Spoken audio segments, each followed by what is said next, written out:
Telephony's first entrance into the Gran Turismo series is nearly 30 years old, yet there is no better time to experience and play this game through the use of emulators and ReShade injectors than right now.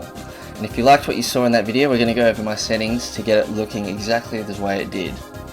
I'm assuming you know your way around DuckStation. If you don't have this enabled, then I mean, there's many other better tutorials. This is not a tutorial for that. There are many great tutorials on how to set this and download this. So I'm assuming you already have this preset up. So Render a Vulkan, this is just objectively the best one, as all these other softwares are just ancient by this point. I'm still running a 1080 card on this old computer because you really don't need anything special for this game at all. It is that old. You could run this on a fucking toaster. 4K, I've run 4K because anything, like the game itself, the textures, there's not much in terms of quality for the game to work with. So if you upscale this, there's nothing to really upscale, and you will feel a massive performance hit the higher up you go. So leave it at 4K. This is just the default setting, disabled. Texture filtering, Jink 2, I think this is the best one. Everything else either makes it look too sharp, too blocky, or just absolutely smears it into oblivion. I think this is the best world of each, like of all of these combined. I think this is the best one. I'd probably go no edge blending as it makes it look very blurry. Jink 2 is probably definitely the best. Sprite texture filtering, nearest neighbor. True color, this is default, and then deinterlacing, progressive, optimal. Crop, only scan, only area, this is your aspect ratio, this is whatever your screen is, whatever you want to play it on. Global setting, bilinear, and then bilinear. I think those are both default. PGXP on, widescreen rendering on. These two are absolutely essential because you'll get like the PS1 wobbles if you don't turn that on. And then if you don't have this on, then the cards just won't look right. They'll look very fat and they won't sit right on the screen. You know what I'm talking about if you don't have this checked on. FMV chroma smoothing, have that on. None of this is touched. Multi-sampling, it's up to you. Like I said, there's not much for the game to work with, so anything above 2, it's just a complete waste of time, and this will impact your performance more than anything else on this game. SSAA, super sampling. But leave it at 2 if you have a good PC. PGXP, perspective correct textures on, culling correction on, preserve projection on. Leave everything else off. Texture replacement, we don't touch anything here. Okay, now we're going to go into cheats. Why cheats? It's because you're not actually cheating. What you are is we're tweaking the game engine through the use of console commands. So, and this is super important because the lower your FPS, the more unstable the racing becomes and the bumpier the track becomes. If you play Gran Turismo, you'll know what I'm talking about, okay? You'll go over a bump and your car will just not stay planted. So the higher the frames you run, the more planted and the more enjoyable the game becomes, because your car isn't going to be doing fucking jumping jacks when you're going over Trial Mountain. Alright, so 60 FPS. There will be links for this in the description, and I think there's a tutorial when you click on it, but yes. Speedometer selection, this is just for kilometers, but this one doesn't even work, so I don't know. But yes, this is essential. The good thing about this is that all these settings also work for Gran Turismo. I've got Gran Turismo 2 Plus, and I've got A-Spec, and this works perfectly for them. So you can actually copy for these games too. Now for the fun part, the one part that I never see any other one do, and there's no reason for you to not do it. ReShade. If you have an older game, then ReShade is... there's no reason for you just not to do it. It is so easy. It will inject itself... oof, hiccups. It will inject itself into any game you want. And you can have a tweak around and you can just make your game look better. So I've got 6.32. I'm not sure what it's what it is currently, but it doesn't really matter. And then you can just go DuckStation.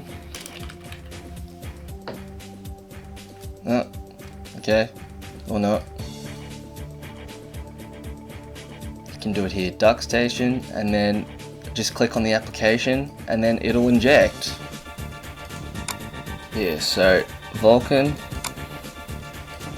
and I'll do update, but I won't actually go through with it because I'm not doing all my settings again.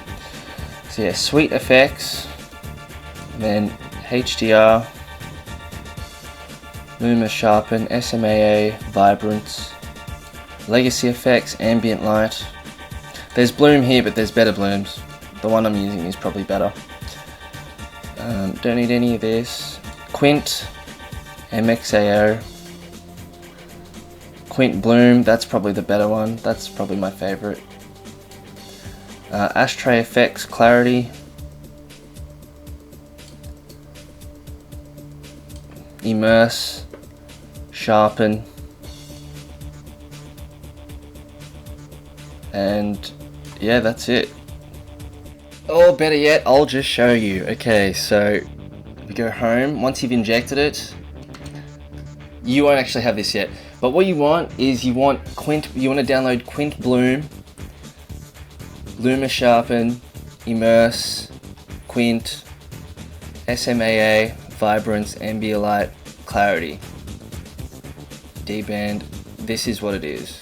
This is all I have. You don't need anything else. You can have a play around, like you can do this. I don't know why the fuck you'd want to do that, but you can do it. Advanced CRT. You know, if you want to feel like you're back in the 90s, you can play it like this. It doesn't actually look too bad, to be honest. But yeah, like I said, there's no reason for you not to do this. Film grain, you know. A lot of this will actually affect your game, performance-wise. And a lot of these are pretty redundant, like you shouldn't really have FXAA and SMAA at the same time. You know, things like Bloom, it just adds more depth to things. Especially when you're going through the tunnels in this game, because the injection will actually detect light sources. So when you're going through a tunnel, it'll add more volume to the light. And it'll just add nice texture to things instead of it just being a blocky mess compared to what it usually is. So this is what I have.